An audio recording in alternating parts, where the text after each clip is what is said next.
medyo konting dispensa, lagi naman eh. Alam nyo naman, nag-iingat tayo bago makapunta rito para lang may daos natin tong semifinals. But anyway, technicalities, wala na kami pwedeng concern. Nakita nyo naman all around from day 1 yung mga laro ng bawat team. So, lahat naman competitive, kaya kayo nandito dito semifinals. Palagi lang natin tatandaan yung safety ng bawat isa. Ano po? So, trabaho yung priority natin. Hayaan namin kayo maglaro sa extent na kung sino yung may magandang ilalaro ng team, syempre siya yung mananalo.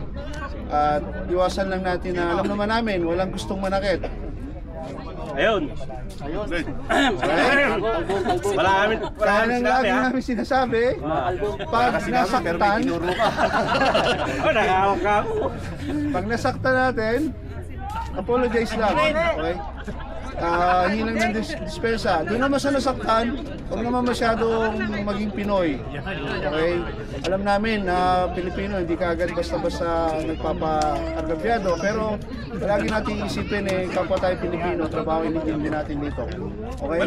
Coach? Sorry. Coach! Nauna na. Coach, diba?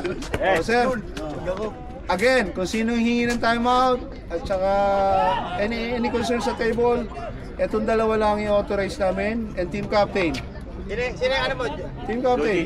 Joji, sa'yo. Ibo sila. Captain? Okay? Ibo. Sa kanilang dalawa, pag may nagreklamo, ito pa ang pangalawa. Concern namin.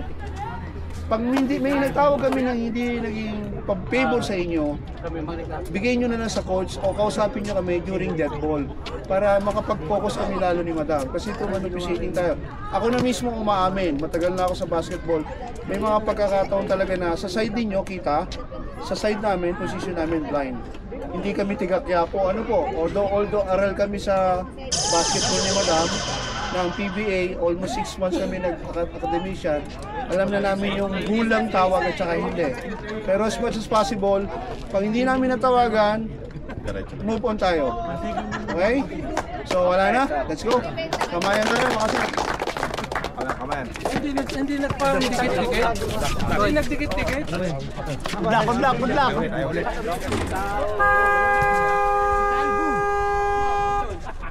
First pa.